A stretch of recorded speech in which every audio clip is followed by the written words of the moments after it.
there is that fun challenge of going in there without some of those guys and trying to find a way to win. Touchdown! Oh, what a catch by Davante Adams. Back to throw Rodgers. Rainbows down the middle. Touchdown! Throws right side. Touchdown. Fourth touchdown pass of the game for Rodgers. Nobody's feeling sorry for us when we're dealing with our injury. It still feels great to win. It was good to be 6-2 at the halfway point, first in the division. No Jimmy G equals no win for the Niners. They've been ravaged by COVID and injuries. And let me just say this, Ryan, I watch Get Up every day. I was watching you guys this morning, and I was hearing a lot of interesting theories, like Jimmy G back to the Patriots, Jimmy G to Atlanta, send Matty Ice with his former coordinator. A lot of interesting stuff you guys were bringing up. But, Max, I'll start with you here. With that being said, has the Niners Super Bowl window officially closed? Absolutely not. Look, Bill Barnwell has an excellent article on ESPN.com. I suggest you read it, where he makes the case for moving on from Jimmy G. He doesn't take a lot of shots downfield. He's not very good when he does. Not a lot of average yards per pass, right? And he's not durable. And it's a very good argument, and analytically, you may be right about it. And maybe quarterback record is overrated the way pitchers' win and loss record in baseball, especially in this era, is overrated. But I'm sorry. If Jimmy G was just a little bit above replacement, then his replacement quarterback, Mulder, whoever it is, would not lose almost every single game. Even look at this year. Like, I know I take you through this with Jimmy G every time.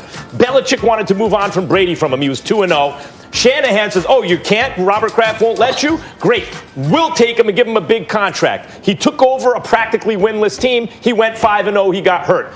They were practically winless again. He comes back the next year.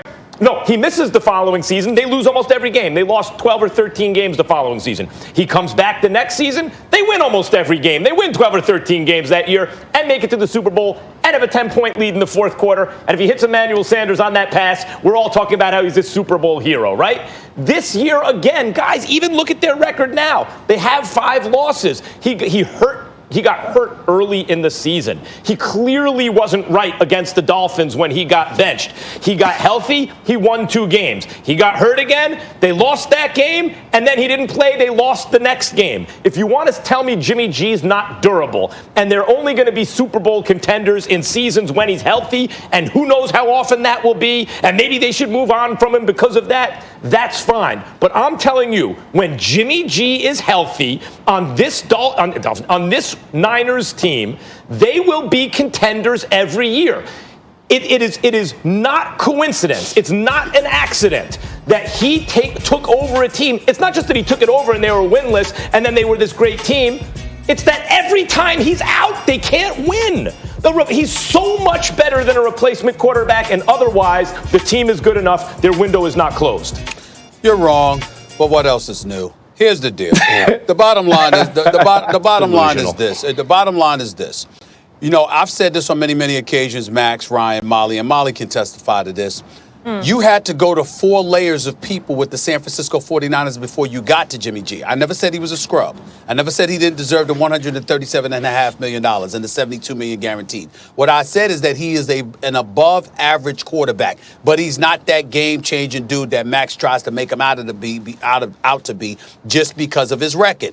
I said that you got to the running game. Last year they had Tevin Coleman, they had Mostert, they had Breida and those boys. They had the number 2 rushing attack in all of football. This year, they're ranked 14th. Last year, their defense was one of the top 10 defenses in the league and number 1 against the pass. But that clearly is not the case this year because Richard Sherman has been out, because Nick Bosa's gone for the season, because DeForest Buckner ultimately left and he departed and he was in Indianapolis. Arik Armstead, if you recall, he led the San Francisco 49ers with about 10 sacks last year. It wasn't Bosa. It wasn't Buckner. It was him. He went from 10 sacks in the first 8 games or so. The brothers got 1.5 sacks. Why? Because you don't have Bosa and Buckner there, and as a result, your pass rush is severely compromised. Your secondary is clearly compromised because of Richard Sherman's health. Those kind of things play a significant role in the San Francisco 49ers struggling. Now, just like we can't sit up there and blame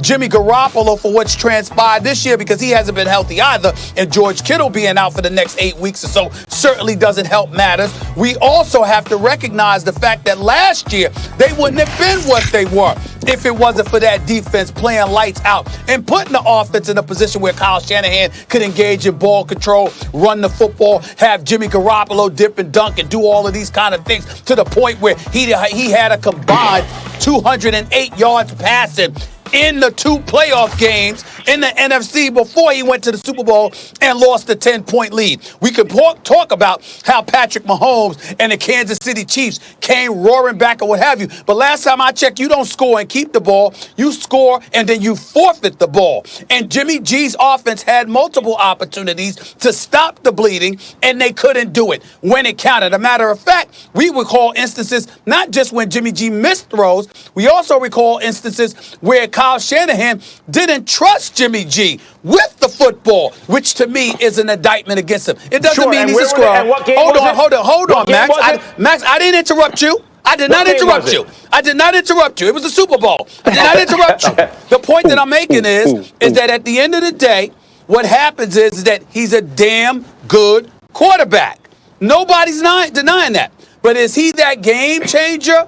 No. And as a result, I believe that the San Francisco 49ers have missed their window. They'll be a playoff team. They'll be competitive. But with the teams around them in the NFC and what we're seeing from them, I believe that San Francisco's window was last year. And at least with Jimmy G, they may have missed it.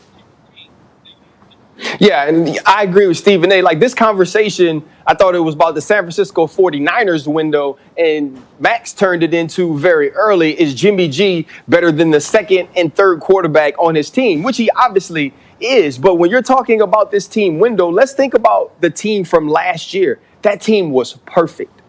That team was perfect everywhere but at quarterback. Because you can think of probably 15 quarterbacks that if you put on that team last year, you feel like you win the Super Bowl. You could take early on in his career, Ben Roethlisberger, not the Ben Roethlisberger now, but early on in his career, the guy that we had, and he would have hit that throw to Emmanuel Sanders. He would have found a way to win that game. And Jimmy Garoppolo just didn't. That team defensively was set up in a way where you're not supposed to lose. They kept the ball in front of them. They could get after the quarterback. They had linebackers that ran sideline to sideline. You could run the ball offensively. You had these multiple pieces outside that you could move around, and Kyle Shanahan could use as chess pieces to manipulate the board and put Jimmy G in the best situation. Last year was the year. But what happens is these teams get to the Super Bowl, and Bill Belichick and the New England Patriots have us so messed up in the head, we go, you know what? They'll get back. You know what? They'll do it again. But that's not how it works.